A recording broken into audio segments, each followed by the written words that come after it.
I'll move on now to Mr. Jamie Stewart, who is the CTO of onebillion. Onebillion offer a tablet and program solution that enables children to become numerate and to learn to read and write without the need of adult supervision. So please help me welcome Jamie. Thank you, everyone. A pleasure to be here. Yesterday I was listening to a talk, and I think there were two pertinent things to come out of that talk. And they were talking about the next innovations in EdTech that were going to be important. And the two that came out were proper personalization of software and also relevant assessment. I'd like to pick up on those 2 points because that's kind of what we do as part of other things that we do at onebillion. So the first one is we create personalized software for the child. So our software is called OneCourse. If we could just skip to the next slide, you'll see some small parts of OneCourse in action. So OneCourse is designed to take a child from zero to comprehension. So it's an ambitious goal.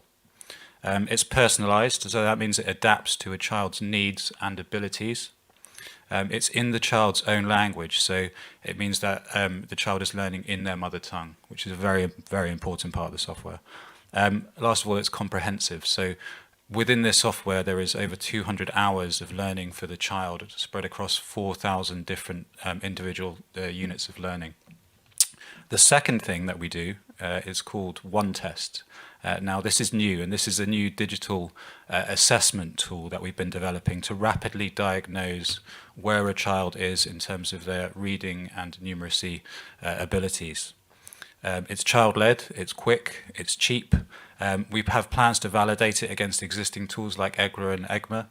And at the moment, it's in an open beta, so you can go and download it and try for yourselves, perhaps with some children.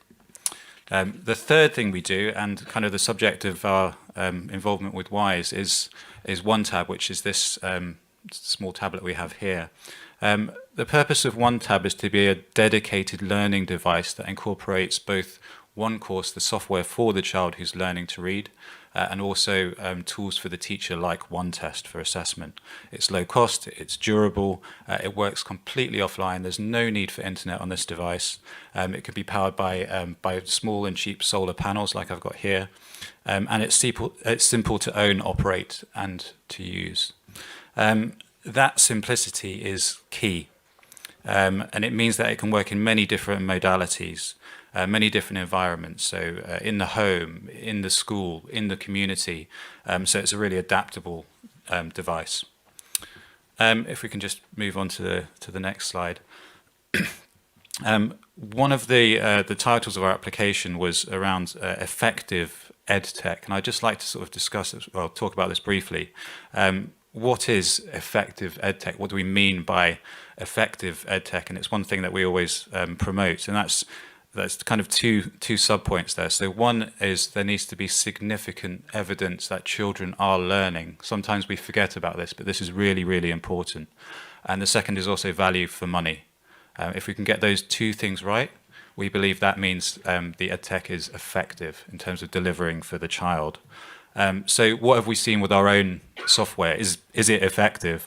We've had quite a lot of peer-reviewed research done into the efficacy of our software in terms of children's learning. One of the most prominent was the Global Learning X Prize, which is a competition set up by Elon, or funded by Elon Musk. And that ran a field trial in Tanzania over the course of 15 months. And I'll just read out one of the pertinent stats there, which was that at the beginning of the study, less than 10% of children could read a single word, and by the end, 45% of children could read a word, and 30% were reading sentences. So this software can really be transformational in terms of children's learning.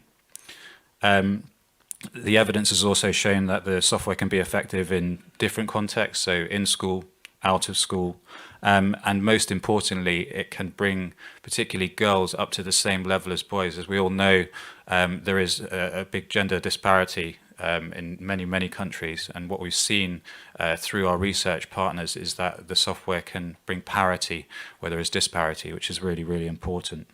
At the moment, this software is being used by about 200,000 to 300,000 children in many, many different parts of the world. If we could just move on to the next slide. Thank you. So, how is our solution innovative? I mean, I think we have to sort of step back and look at the bigger picture. So if we look at the status quo, which is kind of where we are at the moment, it's getting us nowhere. Learning poverty, you know, the World Bank's measure has jumped from 53% for low and middle income countries up to 70%, which is an absolute travesty, mainly due to COVID, but things aren't getting any better. To get out of this, we need to innovate and we need to scale things that work. And we at 1 billion bring simple solutions that can deliver to address this need. Simple, though, is really, really difficult. Simple solutions are the ones that can work and that can scale. Just some examples that we have. You know, we think about how devices like this could be powered where there is no grid electricity. We think about things like how do you have a login system in a classroom with 250 children?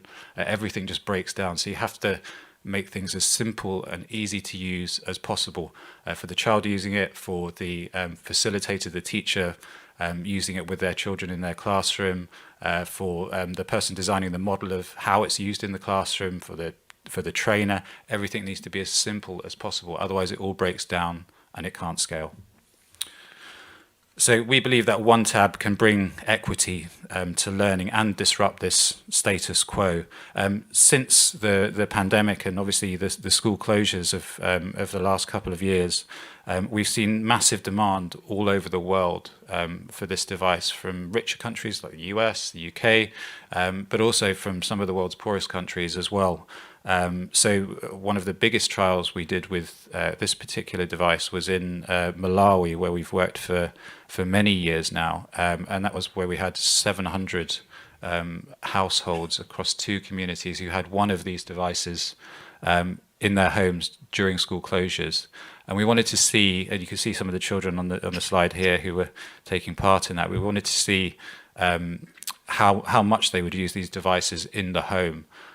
They were using them for 2 hours on average every single day, which is quite a sustained amount of time to be spending using something like this. And we knew anecdotally that it wasn't just children who are using these devices. We believe that there is a magnifying effect to illiterate adults, other members of the community, siblings using devices like this together in the home. So there's a real power to that. One story that we heard through our partner there was the story of a girl called Jacqueline. So Jacqueline was in standard 2, so kind of 7 years old. She'd grown up in Cape Town speaking Zulu, and her Malawian parents had moved back to Malawi. And obviously Chichewa was what she would normally be speaking at home, but Chichewa to her was a second language. So she, after a year of using this device, not only mastered Chichewa, but also mastered English. So just talking about some of the challenges that we faced. I mean, the conventional wisdom says that the most effective EdTech is always in the hands of the teacher. And I think we'd like to challenge that a bit. I mean, you know, what if schools are closed, as they have been in many countries for a very, very long period of time? What if there is no teacher? What if the teacher is demotivated, overworked, underpaid, poorly trained?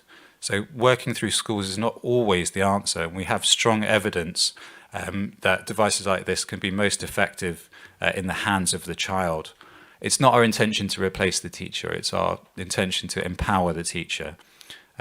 Another challenge is what we hear that ministries want. They want an all-encompassing solution from primary through to tertiary. I think what the World Bank is now saying more prominently is that foundational literacy and numeracy needs to be the focus for many, many ministries around the world. And that's our focus too. So it's a shared focus. NGOs perhaps defaulting to old ways of working. So many challenges, but the biggest one really comes back to what I was saying earlier around simplicity. So making complex things simple for people to implement. What's next for us at 1 billion? Obviously, with a name like 1 billion, we do have a huge goal. There's 250 million children now out of school as well. We believe that simple, effective EdTech can help us get there. We want to iterate the software, make it more efficient, more personalized, get it into new languages. And we want to focus on the most marginalized children, so those that are out of school and those with special needs. So I'll leave you with 3 takeaways. One, we are failing hundreds of millions of children who can't read, and that is a travesty. Number 2, we have a solution that is in the child's own language, can work offline, is personalized, works where there's no power, and has a strong evidence base for efficacy. And the last one is we want to support people like you to scale this effective EdTech. So please do speak to us about how we can do that together. Thank you. Thanks so much, Jamie, and hopefully going forward the WISE community will be able to collaborate and continue together. Look forward to the next steps.